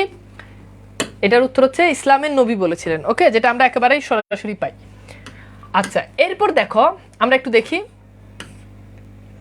এরপর বলছে যে মনুষ্যত্ব আর মানব মর্যাদার দিক থেকে অনুগ্রহকারী আর অনুগ্রহীতের মধ্যে আকাশ পাতাল তফাৎ। মানে তুমি কারো উপর অনুগ্রহ করেছো, দয়া করেছো, আর কেউ তোমার দয়া নিয়েছে। দয়াকারী এবং দয়া যে গ্রহণ করেছে, দুজনের ভিতরে আকাশ পাতাল পার্থক্য। এক ব্যক্তির বেলায় যেমন সত্য, একথা ব্যক্তির বেলায় যেমন সত্য, তেমনি দেশ আর রাষ্ট্রের বেলায় বরং অধিকতর সত্য। মানে রাষ্ট্রের বেলায় কিভাবে অধিকতর সত্য?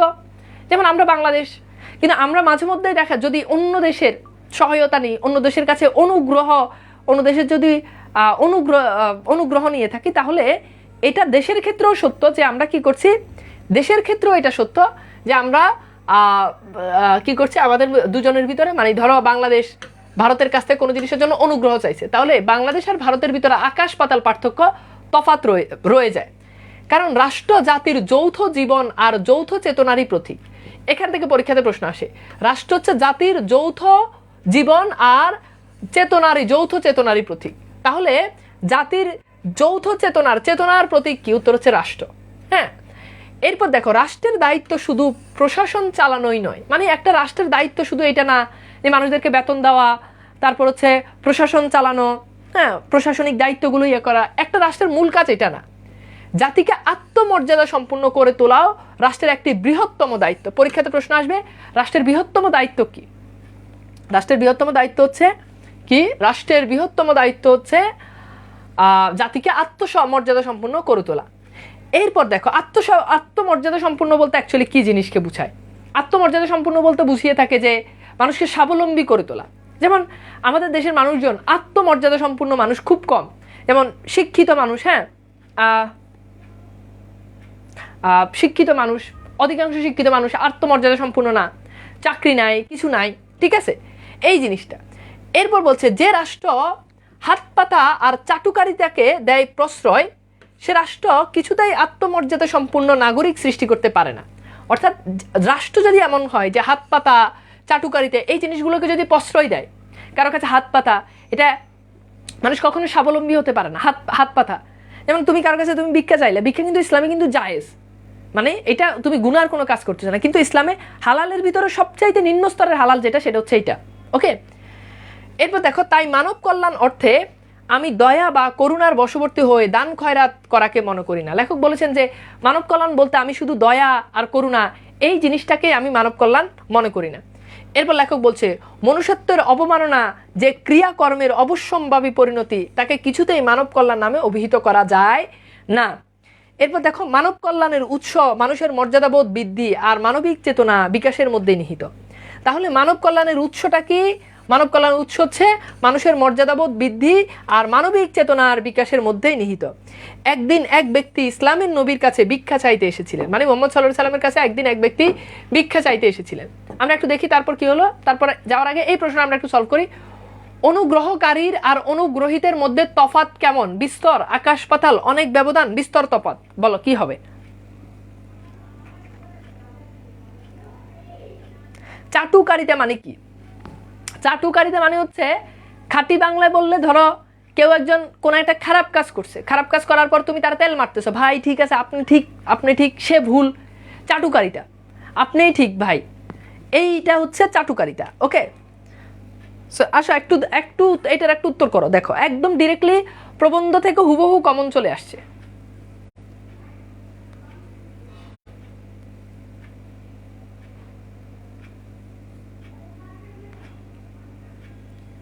ওকে, আচ্ছা, সো দেখো আমরা এখানে একটু খেয়াল করি। দেখো এখানে লাইন একদম দেখো, অনুগ্রহিত এবং দুটোর ভিতরে কিসের পার্থক্য? কেমন পার্থক্য? আকাশ পাতাল পার্থক্য। কেমন পার্থক্য বলো তো? আকাশ পাতাল পার্থক্য, রাইট? সো আকাশ পাতাল পার্থক্য। ওকে, সো এখানে রাইট অ্যান্সার কি হবে বলো তো? রাইট অ্যান্সার হবে আকাশ পাতাল তফাৎ। কেমন তফাৎ? আকাশ পাতাল তফাৎ। তার মানে দেখো শুধু একটা লাইন থেকে কিন্তু প্রশ্ন কমন চলে আসছে। ওকে, আচ্ছা, এরপর দেখো, তো যখন নবীর কাছে একটা মানুষ আসছে, তখন নবী তাকে একখানা কুঠার কিনে দিয়ে বলেছিলেন। কি কিনে দিয়ে বলেছিলেন?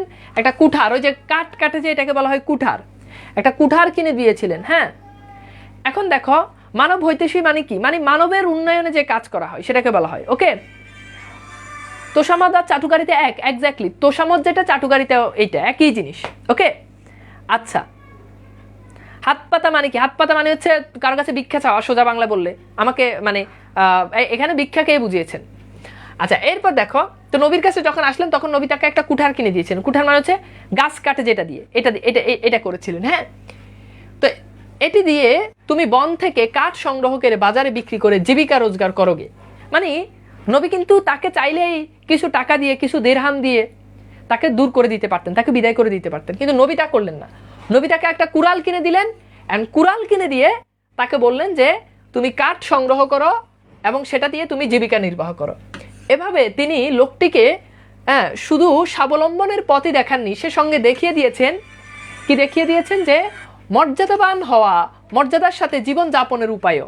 মানে নবী সাল্লাল্লাহু আলাইহি সাল্লাম তাকে যে শুধু জীবিকার ব্যবস্থা করে দিয়েছেন তা কিন্তু না, তাকে স্বাবলম্বী করে দিয়েছেন, যে মানুষের কাছে হাত পাতা যাবে না, হাত পাতার থেকেও আরো সুন্দর সিস্টেম আছে, সেই জিনিসটা এখানে লেখক দেখিয়ে দিয়েছেন। ওকে, রাসূল সাল্লাল্লাহু আলাইহি সাল্লাম দেখিয়ে দিচ্ছেন মানুষকে মানুষ হিসাবে এবং মানবিক বৃত্তির বিকাশের পথেই বেড়ে উঠতে হবে। মানে মানুষকে মানুষ হিসাবে বেড়ে উঠতে হবে, মানবিক বৃত্তির বিকাশ, মানুষের যে বিকাশ রয়েছে সেটা বেড়ে উঠতে হবে। আর তার যথাযথ ক্ষেত্র রচনাই হচ্ছে মানব কল্যাণের প্রাথমিক সোপান। মানব কল্যাণের প্রাথমিক সোপান কি? যে মানুষকে যথাযথ বেড়ে উঠবে এবং সেটার ক্ষেত্র তৈরি করে দেওয়া। মানে একটা মানুষ যে উপরে উঠবে, একটা মানুষ ভালো কিছু করবে, তার জন্য তাকে একটা ফিল্ড তৈরি করে দিতে হবে। একটা স্টুডেন্ট খুব ভালো পড়াশোনা করে, তাকে আমরা ক্ষেত্র রচনা করে দিব, খুব একটা ভালো প্রতিষ্ঠানে তাকে ভর্তি করিয়ে দিই। এখন খুব ভালো ট্যালেন্টেড স্টুডেন্ট, কিন্তু দেশে খুব ভালো প্রতিষ্ঠান নাই, তার মানে কি হবে? তার যে উৎপত্তি, তার যে বিকাশের যে ক্ষেত্র, সেটা কি হবে না? সেটা আর তৈরি হবে না। এরপর দেখো, সে সোপান রচনাই সমাজ আর রাষ্ট্রের দায়িত্ব। সমাজের ক্ষুদ্রতম অঙ্গ বা ইউনিট পরিবার। সমাজের একেবারে ক্ষুদ্র বা অঙ্গ কি, ইউনিট কি, সেটা হচ্ছে পরিবার। সে পরিবারকেও পালন করতে হয় এই দায়িত্ব। মানে শুধু যে রাষ্ট্র এই দায়িত্ব পালন করবে ব্যাপারটা কিন্তু এমন না, সেই সাথে সাথে পরিবারও এই দায়িত্ব কি করতে হবে? পরিবারও এই দায়িত্বটা পালন করতে হবে। ওকে, সো এরপর দেখো, নবী ভিক্ষুকে কি দিয়েছিলেন? অর্থ, গরু, কুড়াল, কাপড়। বলো তো কি হবে?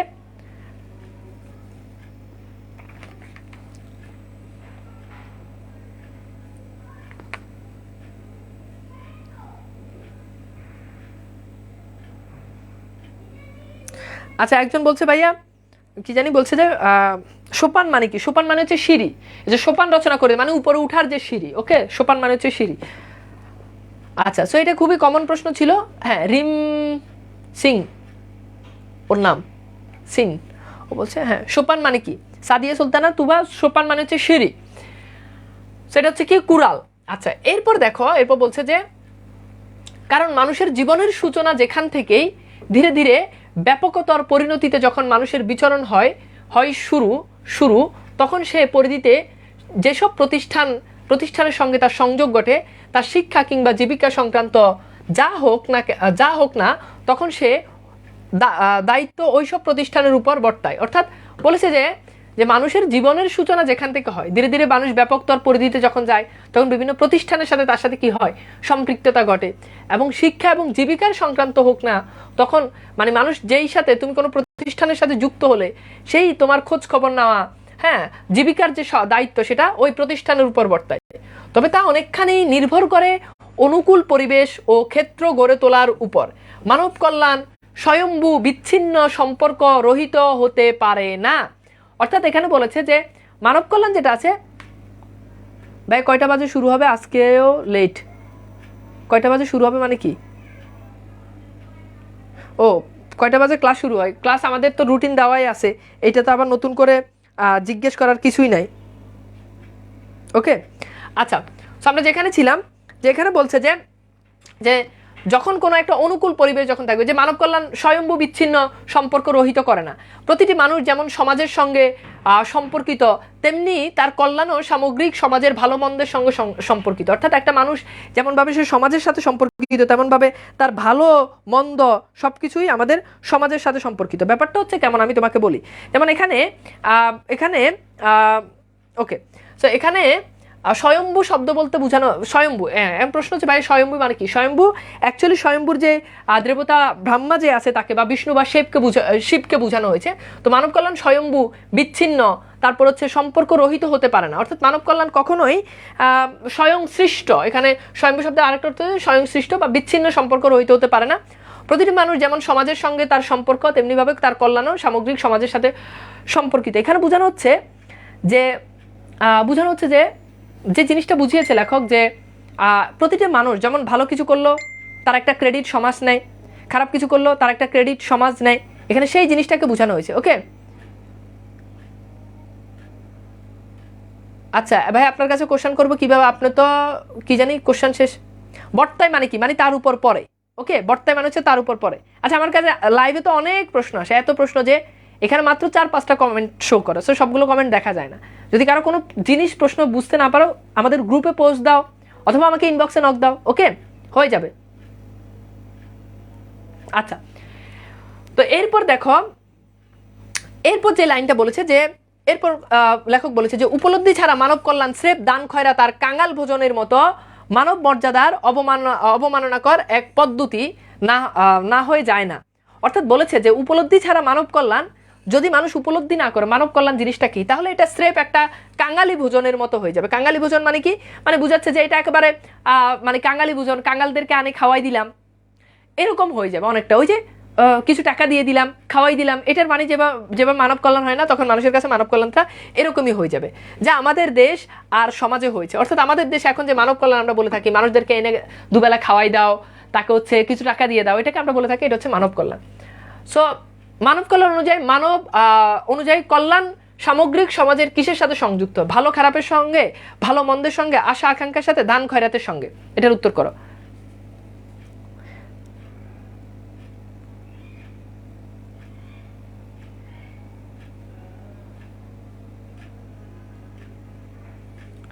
ওকে, সো এটার উত্তর কি হবে? দেখো, এটা একদম লাইন থেকে প্রশ্ন আসছে।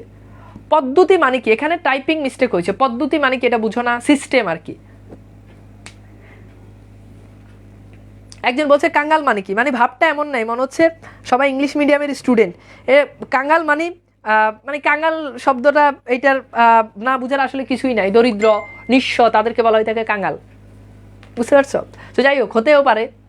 কিছু নর্মাল শব্দের বাঙালি হিসাবে আমাদের এই শব্দগুলো জানা দরকার। কাঙ্গাল মানে কি এটা যদি আমরা না জানি, এটা তো কঠিন কোনো শব্দ না।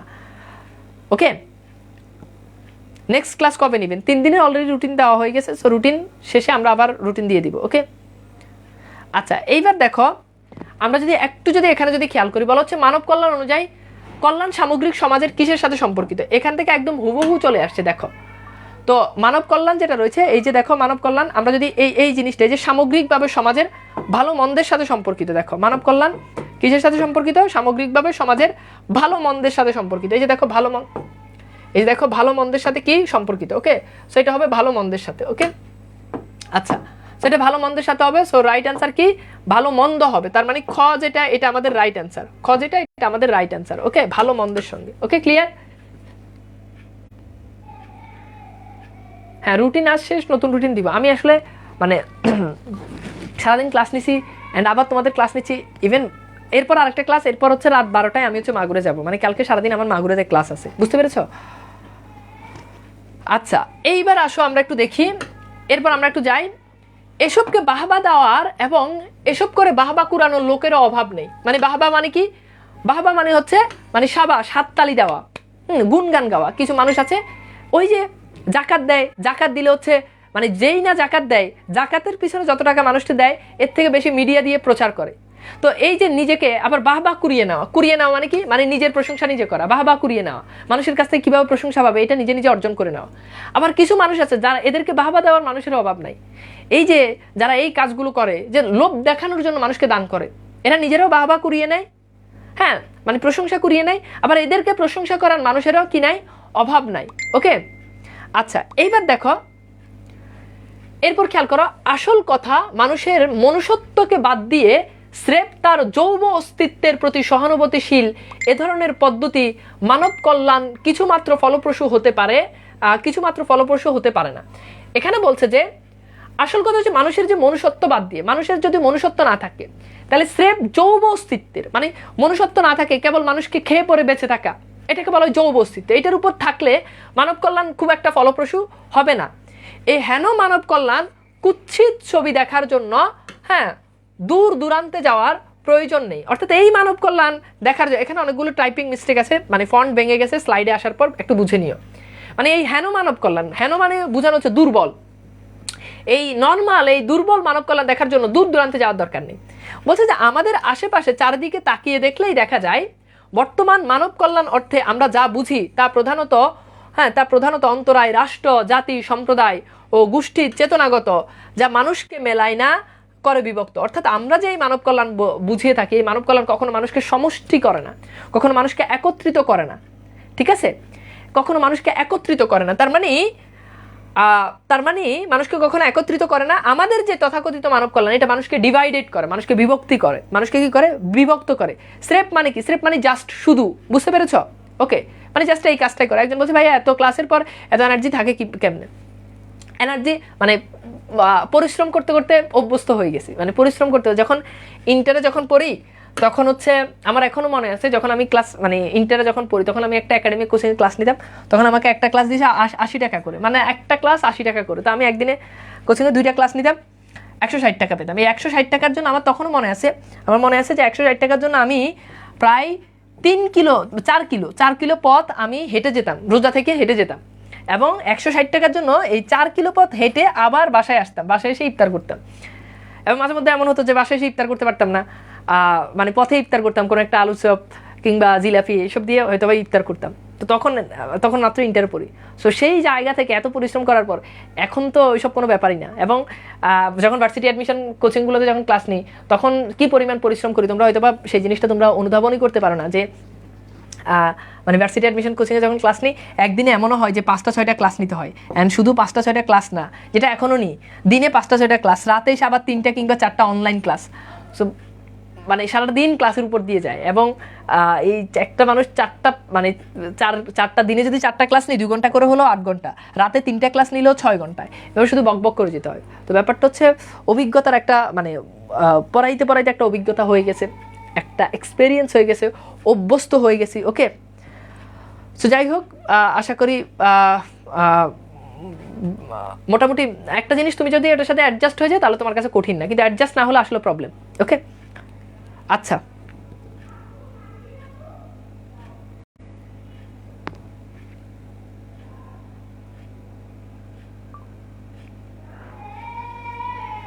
আচ্ছা ঠিক আছে। কষ্ট ছাড়া আসলে কখনো কেউ উপরে উঠতে পারে না। একটা সময় ছিল যখন, এখনো যে করি না তা কিন্তু না, তোমাকে ভালো কিছু পেতে হলে তোমাকে অবশ্যই পরিশ্রম করতে হবে, পরিশ্রমের বিকল্প আসলে কিছু নেই। ওকে স্যার, আমি এসএসসি 24, আমি বাংলা প্রথম পত্র কি গাইড কিনবো? যে কোনো একটা, লেকচার পাঞ্জাবি যে কোনো একটা নিয়ে নাও। ওকে, আসো। তো এরপর বলছে যে আমাদের যে তথাকথিত মানব কল্যাণ, এটা মানুষকে কি করে? জাস্ট বিভক্ত করে। এরপর বলছে বিভক্তিকরণের মনোভাব নিয়ে কারো কল্যাণ করা যায় না। মানে কল্যাণ মানে হচ্ছে সামগ্রিক, মানুষকে যুক্ত করে একসাথে কাজ করা। মানুষকে বিভক্ত করবো, এটা দিয়ে কখনো কি হয় না, আর যাই হোক কখনো কল্যাণ হয় না। তারপর বলছে একমাত্র সমতা আর সহযোগিতার পথে। হ্যাঁ, কল্যাণ করা যাবে একমাত্র সহযোগ, সবাই মিলে সহযোগিতা, একে অপরের সহযোগিতা করার মাধ্যমে। এটা একটু সলভ করো। মানব কল্যাণের কুৎসিত ছবি দেখার জন্য কোথায় যাওয়ার প্রয়োজন নেই, দূরে, বিদেশে, দূর দূরান্তে, বাহিরের দেশগুলোতে। বলো কি হবে? ভাই বুক কিনতে কিনতে আমি ফকির হয়ে গেছি। তোমরা কেউ বলছে এত বুক কিনতে? একটা বই কিনলেই তো হয়। তোমরা খালি বই কিনো, নতুন নতুন বই কিনো, কিন্তু পড়ো না।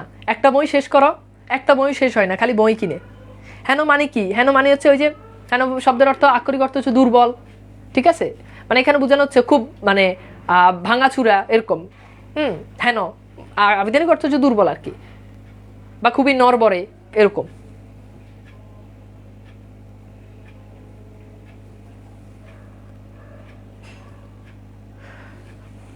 আচ্ছা ওকে,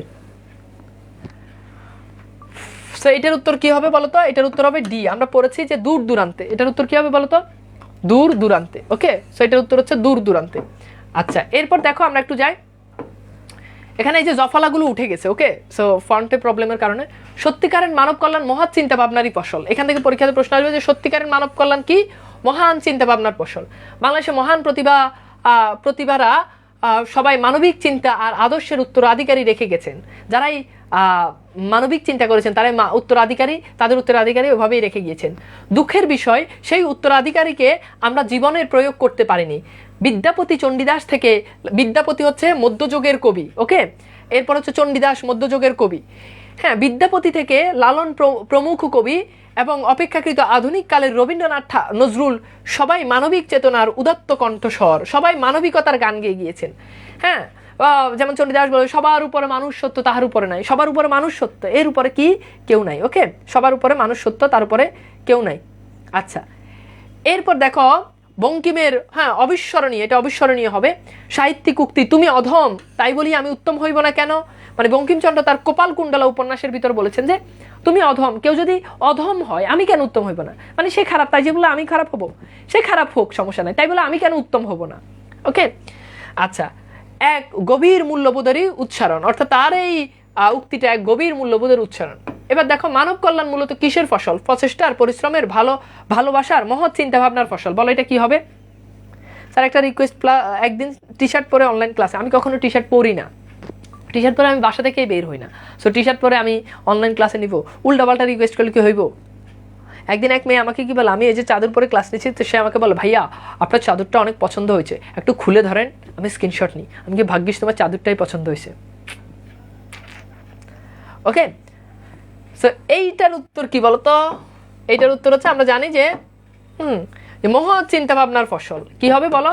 মহৎ চিন্তা ভাবনার ফসল। তার মানে এখানে ডি, মহৎ চিন্তা ভাবনার ফসল। ওকে, আচ্ছা এইবার আসো এ প্রসঙ্গে রবীন্দ্রনাথের উক্তিটি অবিস্মরণীয়। তিনি বলেছেন যে relationship is the fundamental truth of the world of appearance. তো তিনি বলেছেন যে কবি এই উক্তিটি করেছেন তার হিবার্ট বক্তৃতামালায়। সো এখান থেকে পরীক্ষিত প্রশ্ন আসবে যে রবীন্দ্রনাথের এই লাইনটি দিয়ে বলবেন যে relationship is the fundamental truth of the world of the appearance. এইটা কোন বক্তৃতামালায়? ওটা হচ্ছে হিবার্ট বক্তৃতামালা থেকে এটা নেওয়া হয়েছে। অন্তর্জগতের বাইরে মানে ভিতরের জগতের বাইরে যে জগৎ আমরা অহরহ দেখতে পাই তা মৌলিক সত্য পারস্পরিক সংযোগ সহযোগিতায় কবি যাকে রিলেশনশিপ বলেছেন। এই সংযোগ বা সম্পর্কের অভাব ঘটলে মানব কল্যাণ কথাটা স্রেফ ভিক্ষা দেওয়া নেওয়ার সম্পর্কে পরিণত হবে। অর্থাৎ বলেছেন যে মানুষের ভিতরে যদি পারস্পরিক সংযোগ যদি না থাকে তাহলে এটা কখনোই আসলে মানবিকতা হবে না। বুঝতে পেরেছ? এটা কখনোই কি হবে না? মানবিকতা হবে না। তো এই জায়গাটার লেখক বলেছেন যে যদি এই মানুষের ভিতরে যদি বন্ডিং না থাকে তাহলে স্রেফ এই মানব কল্যাণটা হয়ে যাবে ভিক্ষা দেওয়া নেওয়ার মতো। আচ্ছা এরপর দেখো, এরপর বলেছেন যে মানব কল্যাণ অলৌকিক কিছু নয়, এক জাগতিক মানব ধর্ম। তাহলে মানব কল্যাণ কেমন ধর্ম? এটা এক জাগতিক মানব ধর্ম। তাই এর সাথে মানব মর্যাদার তথা এখানে একটা ইংরেজি দেওয়া ছিল, এইটা এখানে ফন্ট ভেঙে গেছে, এখানে একটা ইংরেজি একটা ওয়ার্ড দেওয়া ছিল, মেবি তোমরা একটু বই থেকে একটু দেখে নিও। এর সম্পর্ক অবিচ্ছেদ্য। আজ পৃথিবীর দিকে তাকিয়ে দেখলেই দেখতে পাই দুস্থ, অবহেলিত, বাস্তুহারা, স্বদেশ তাড়িত মানুষের সংখ্যা দিন দিন বেড়েই চলেছে। অর্থাৎ দুস্থ, একেবারে গরিব, অসহায় মানুষ যারা রয়েছে তাদের সংখ্যা দিন দিন বেড়েই চলেছে। সেই সঙ্গে বৃদ্ধি পেয়েছে রিলিফ, তারপর হচ্ছে রিহ্যাবিলিটেশন ইত্যাদি। মানে রিলিফ বলতে ওই যে দান সৎকার করে সেই জিনিসগুলো, বিভিন্ন ধরনের সামাজিক যেই সংস্থা সংগঠনগুলো রয়েছে সেগুলো আস্তে আস্তে বৃদ্ধি পেয়েছে। এরপর দেখো রেড ক্রস ইত্যাদি সেবাধর্মী। রেড ক্রস হচ্ছে একটা সেবাধর্মী প্রতিষ্ঠান, বিশ্ব অনেক বড় একটা সেবাধর্মী প্রতিষ্ঠান। সংস্থার সংখ্যা বৃদ্ধি প্রমাণ করছে যে মানব কল্যাণ কথাটা স্রেফ মানব অপমানে পরিণত হয়েছে। মানে এই যে রেড ক্রসের মতো এরকম মানবিক যে এই সংগঠনগুলো রয়েছে এগুলোর সংখ্যা বৃদ্ধি পাওয়া মানে কি? মানে গরিব, অসহায়, দুস্থ মানুষ কি হয়েছে? দুস্থ মানুষের সংখ্যা দিন দিন বৃদ্ধি পেয়েছে। একজন বলছে স্রেফ অর্থ কি? বলো স্রেফ অর্থ কি? এটা কতবার বলেছে? আচ্ছা হিউম্যান ডিগনিটি, হিউম্যান ডিগনিটি, ঠিক আছে। সো গুড, এখানে যেটা হবে সেটা হচ্ছে হিউম্যান ডিগনিটি। একজন বলছে স্রেফ অর্থ কি? এটা অলরেডি 4বার মানে 3-4বার বলা শেষ। তো বলো একটা জিনিস কয়বার বলা যায়? এখন তার মানে আমি যখন বলছি তখন সে ক্লাসে ছিল না, নাহলে সে ক্লাসের দিকে মনোযোগী ছিল না, ঠিক আছে? আচ্ছা এবার আসো, আচ্ছা এরপর দেখো যে মানুষের স্বাভাবিক অধিকার আর মর্যাদার স্বীকৃতি আর প্রতিষ্ঠান ছাড়া মানব কল্যাণ মানব অপমানিত পরিণত হতে পারে। তো এবার আসো মানব কল্যাণ কেমন মানব ধর্ম? ইহলৌকিক, জাগতিক, মানবীয়, মনুষ্যত্বের। বলো দ্রুত বলো।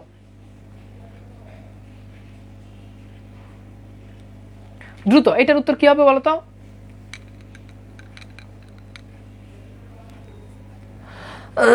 মানব কল্যাণ কেমন ধর্ম? দ্রুত।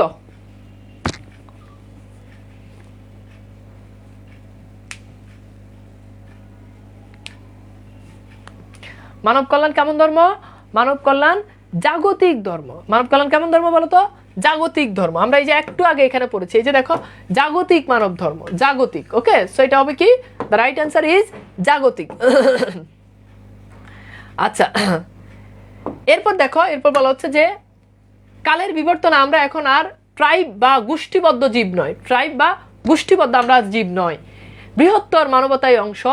তাই গো অফ দ্য হিউম্যানিটিকে বিচ্ছিন্ন, বিক্ষিপ্ত কিংবা খণ্ডিতভাবে দেখা বা নেওয়া যায় না, তেমনি নেওয়া যায় না তার কল্যাণ কর্মকেও খণ্ডিত করে। অর্থাৎ এখন আর আমরা গোষ্ঠীবদ্ধ কোনো যায়, এখন আগে একটা সময় ছিল মানুষ গোষ্ঠী কেন্দ্রিক ছিল, প্রত্যেকটা মানুষ নিজের ভিতর পক্ষপাতিত্ব ছিল, এখন আর সেই জিনিসগুলো এখন আর নাই। তারপর দেখো, তারপর বলা হচ্ছে যে দেখতে মানুষও অন্য একটি প্রাণী মাত্র, কিন্তু ভেতরের মানুষের মধ্যে রয়েছে এক অসীম ও অনন্ত সম্ভাবনার বীজ। অর্থাৎ মানুষও দেখতে অন্য একটা প্রাণীর মতো, দেহের অবয়ব, দেহের গঠন একটা প্রাণীর মতো হয়তো, কিন্তু মানুষের ভিতরে কি রয়েছে? মানুষের ভিতরে রয়েছে সম্ভাবনার একটা বীজ, যে সম্ভাবনার স্ফুরণ বা স্ফুটনের সুযোগ দেওয়া, ক্ষেত্র রচনা। স্ফুরণ মানে হচ্ছে ব্যাপিত হওয়া, ফুটে ওঠা। তো তো সেটা ক্ষেত্র তৈরি করে আর তাতে সাহায্য করাই শ্রেষ্ঠতম মানব কল্যাণ। অর্থাৎ একটা মানুষের ক্ষেত্র তৈরি করে দেওয়া, একটা মানুষ প্রতিভা রয়েছে তাকে যথার্থ তার জায়গা করে দেওয়া, এটাকেই বলেছেন এটা হচ্ছে শ্রেষ্ঠতম মানব কল্যাণ।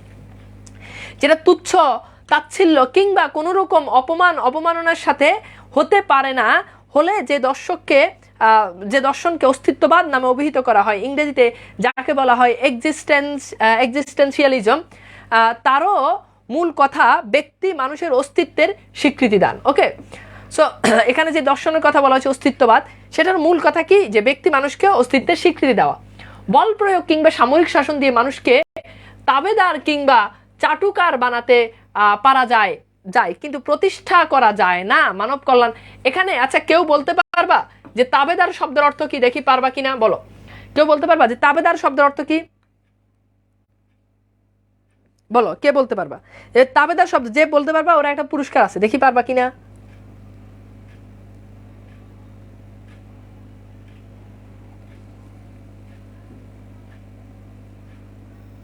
বলো। আচ্ছা, তাবেদার মানে কি বলো তো? তাবেদার মানে হচ্ছে সহজ সরল কথা বললে, বলো কে পারবা? এখন পর্যন্ত কারো কাছ থেকে উত্তর আসতেছে না, বলো। হ্যাঁ, তাবেদার মানে কি? তাবেদার মানে হচ্ছে যে অনুগত ব্যক্তি, অনুগত যে ব্যক্তি। ওকে, অনুগত ব্যক্তি, এখান থেকে পরীক্ষাতে প্রশ্ন আসবে। অনুগত যে ব্যক্তি মানে তোমার বাধ্যগত যে ব্যক্তি, তাকে বলা হয় সে হচ্ছে তাবেদার। ওকে, আচ্ছা, কিংবা চাটুকার বানাতে পারা যায় না, অর্থাৎ একটা মানুষ, তুমি মানুষকে বল প্রয়োগ করে তুমি কখনো মানুষকে তোমার অধীনে নিয়ে আসতে পারবে না। হ্যাঁ, কিংবা সামরিক শাসন, প্রশাসনিক কোনো ভয় দেখিয়ে মানুষকে তুমি অনুগত করতে পারবে না, গোলাম বানাতে পারবে না। কিন্তু প্রতিষ্ঠান করা যায় না মানব মর্যাদার আসনে, অর্থাৎ সেটা পারা যায় না, কিন্তু প্রতিষ্ঠা করা যায় না মানব, এবং তুমি সেটাকে মানব মর্যাদায় কখনো প্রতিষ্ঠা করতে পারবে না। সব কর্মের সাথে শুধু যে ব্যক্তিগত সম্পর্ক থাকে তা নয়, তার সামাজিক পরিণতি তথা সোশ্যাল কনসিকুয়েন্স অবিচ্ছিন্ন। যেহেতু সব মানুষই সমাজের অঙ্গ, তাই সব রকম কল্যাণ কর্মেও রয়েছে সামাজিক পরিণতি। এই সত্যটা অনেক সময় ভুল থাকা হয়, বিশেষত যখন দৃষ্টি থাকে ঊর্ধ্বের দিকে তথা পরলোকের পানে। ওকে, সো এইভাবে আমাদের মূলত এটা একটু সলভ করে এখানে, যে এখানে কোন অর্থ হবে, তাবেদার শব্দের অর্থ কি? দ্রুত। ওকে, বলছে পুরস্কার করে। ওকে, দেখা হইলে চকলেট নিয়ে যেও, সমস্যা নেই। বলে এটা একটু সলভ করো, তাবেদার শব্দের অর্থ কি?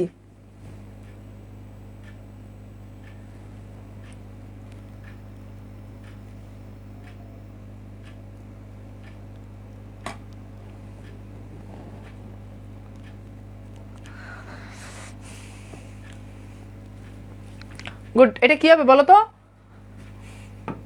ওকে, সো তাবেদার শব্দের অর্থ কি বলো? তাবেদার শব্দের অর্থ এখানে যেটা বোঝাচ্ছে এটা হচ্ছে কি, অধীনস্থ ব্যক্তি। ওকে, অধীনস্থ ব্যক্তি, রাইট? গুড, আচ্ছা, ওকে, সো এইটা হচ্ছে এখানে আমাদের রাইট অ্যান্সার। আচ্ছা, এরপর দেখো স্রেফ। স্রেফ মানে কি? জাস্ট, শুধু। স্রেফ সদিচ্ছা দ্বারা, মানে নিজের ইচ্ছার দ্বারা মানব কল্যাণ সাধিত হয় না। কেবল নিজের ইচ্ছা থাকলে কখনো মানব কল্যাণ হবে না। সব ধর্ম আর ধর্ম প্রবর্তকেরা বারংবার নির্দেশ দিয়েছেন, মানুষের ভালো করো, মানুষের কল্যাণ করো, সুখ শান্তি দান করো মানুষকে। হ্যাঁ, এমনকি সর্বজীবের হিতে, এই হিতের কথা বলা, হিত মানে হচ্ছে উপকার, সর্বজীবের মানে সকল জীবের উপকারের কথাও বলা হয়েছে। অতএব আমাদের দৃষ্টিভঙ্গি পাল্টাতে হবে। তারপর দেখো, সমস্যা মোকাবেলা করতে হবে নতুন দৃষ্টিকোণ থেকে, নতুন পদ্ধতি যা হবে বৈজ্ঞানিক, তারপর কি রেশনাল ও সুবুদ্ধি নিয়ন্ত্রিত। সমস্যা যত বড় হোক, যত ব্যাপকই হোক না কেন, তার মোকাবেলা করতে হবে সাহস ও বুদ্ধিমত্তার সাথে। যত বড় সমস্যা হোক, লাইফে আসলে কোনো সমস্যা না, প্রত্যেকটা সমস্যা আমাদের নিজের বুদ্ধিমত্তা দিয়ে আমাদেরকে কি করতে হবে? হ্যান্ডেল করতে হবে। এরপর বলছে যে এড়িয়ে গিয়ে কিংবা জোড়াতালি দিয়ে কোনো সমস্যার সমাধানই করা যায় না। কোনো একটা সমস্যা হয়েছে, ওই সমস্যাকে এড়িয়ে যাবা, কখনো সমাধান আসবে না। জোড়াতালি দিয়ে মানে কোনো রকম ভুংছং বুঝ দিয়ে কখনো ইয়ে করতে পারবে না। তোমার পরীক্ষাতে A+ পাওয়া দরকার, কিন্তু তুমি কিছুই পারো না। এখন তুমি কি বলবা যে এই সাবজেক্ট